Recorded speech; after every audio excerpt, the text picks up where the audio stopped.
दोस्तों, इम्पोर्टेड हुकूमत आखिरी लम्हात में काम दिखा के इलेक्शन में धांधली का कानून पास। पाकिस्तानी शदीद गुस्से में कप्तान की मेहनत पर पानी फिर गया। तहरीक इंसाफ का सख्त मौक़िफ़ आ गया। दोस्तों, जैसा कि कप्तान इस्लामाबाद में दाखिल हुआ और पाकिस्तान के अमीन तहफ़्फ़ुज़ के इदारे हरकत में आए और सब ने इस बात की गारंटी दी कि लॉन्ग मार्च ख़त्म कर दें, धरना नहीं दें, वापस चले जाएं, तमाम मामलात को हल कर दिया जाएगा। लेकिन आसिफ अली ज़रदारी की तरफ से कहा गया था कि जब तक रिफॉर्म्स नहीं हो जाती उस वक्त तक हम इलेक्शन नहीं करवाएंगे। दोस्तों, कौमी असम्बली ने इलेक्शन एक्ट 2017 में तरमीम मंजूर की हैं, जिसमें तहरीक इंसाफ की गुज़श्ता हुकूमत के ओवरसीज़ पाकिस्तानियों के वोट के हक़ और आम इंतखाबात में इलेक्ट्रॉनिक वोटिंग मशीन के इस्तेमाल की तरमीम शामिल नहीं की गई। कौमी असम्बली के इजलास में वज़ीर कानून सेनेटर आज़म नज़ीर तारड़ ने ईवान में इलेक्शन एक्ट 2017 में तरमीम का बिल पेश किया, जिसको मंजूर कर लिया गया। वफाकी वज़ीर कानून ने ईवान में इजहार ख्याल करते हुए कहा कि इलेक्ट्रॉनिक वोटिंग मशीन के ज़रिए इंतखाबात पर इलेक्शन कमीशन ने एतराज़ात उठाए हैं और अब इससे मुतालिक बिल में तरमीम की गई है। इसके अलावा बैरून मुल्क मुकीम पाकिस्तानियों को वोट के हक़ के हवाले से भी तहफ़्फ़ुज़ात हैं, जिनको दूर करने के लिए इस शिक को भी बिल से निकाल लिया गया। इलेक्शन एक्ट तरमीम बिल 2022 गौर के लिए कौमी असम्बली में पेश किया, जिसे ईवान ने कसरत राय से मंजूर कर लिया और स्पीकर राजा परवेज़ अशरफ ने मुतलका कायमा कमेटी को भिजवा दिया। इलेक्शन एक्ट के तहत समुंदर पार पाकिस्तानियों के वोट का हक़ को रोका गया। सेक्शन 103 में तरमीम के तहत ज़िमनी इंतखाबात में EVM बायोमेट्रिक पायलट प्रोजेक्ट किए जा सकते हैं। बिल को बरह रास्त सेनेट में मंजूरी के लिए इजाज़त देने की तहरीक पेश की। आज़म नज़ीर तारड़ ने कहा कि बिल बहुत अहमियत का हामिल है। PTI हुकूमत ने इसमें कई तरामीम की। ओवरसीज़ को वोट डालने का हक़ दिया था, EVM से वोट करवाने का हक़ था, मगर इम्पोर्टेड हुकूमत को इससे परेशानी हो रही थी, इसलिए इन्होंने आते ही सबसे पहले कानून साजी के लिए इस अहम तरीन कानून को ख़त्म किया। इम्पोर्टेड हुकूमत ने आने वाले इलेक्शन में धांधली के ज़रिए सीटें जीतने का रास्ता खोला। 90 लाख पाकिस्तानियों को जो हक़ PTI ने दिया वो हक़ इम्पोर्टेड हुकूमत ने छीन लिया। चोरों और डाकुओं के टोले ने छीन लिया यह हक़ और शहबाज गिल ने रिएक्शन दिया है कि इलेक्शन एक्ट में तरमीम की मंजूरी एक इंतहाई अफसोसनाक बात है।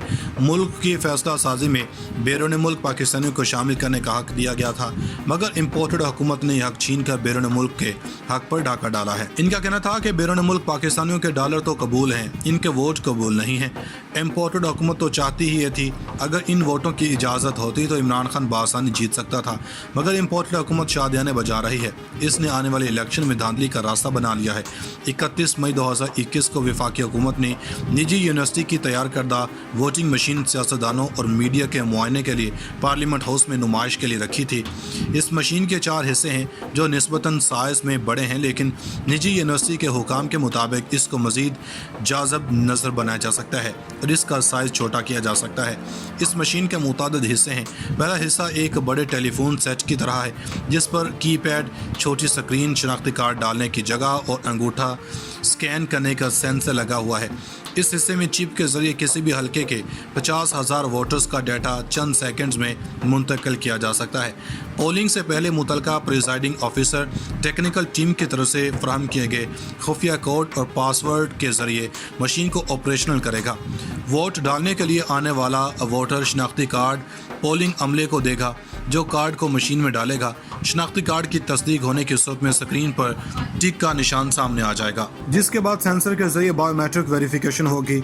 इस हिस्से को वोटर शनाख्ती यूनिट का नाम दिया गया।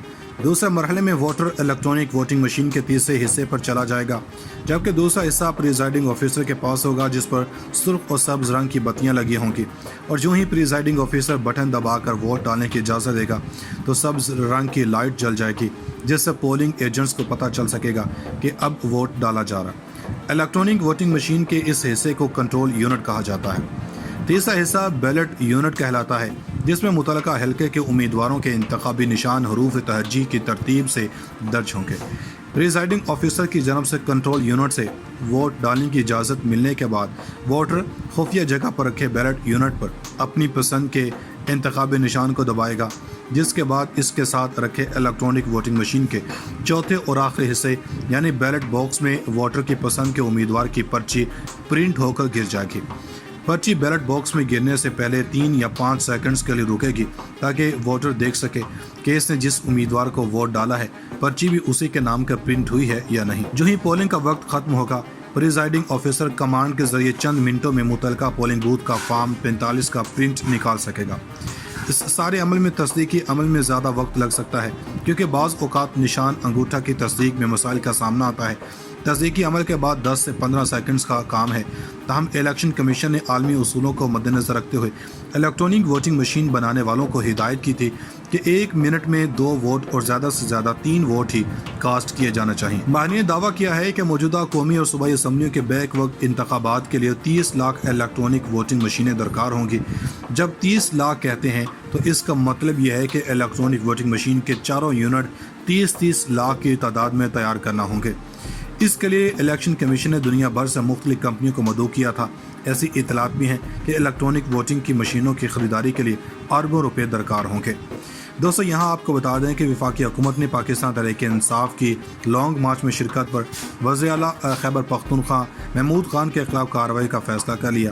وفاقی وزیر داخلہ رانا سنالو نے سماجی رابطے کی ویب سائٹ ٹویٹر پر جاری اپنے ایک بیان میں پی ٹی آئی سے تعلق رکھنے والے وزیر اعلیٰ خیبر پختونخوا محمود خان پر الزام عائد کرتے ہوئے کہا کہ انہوں نے وفاق پر چڑھائی کر کے اپنے عہدے کا غیر آئینی استعمال کیا۔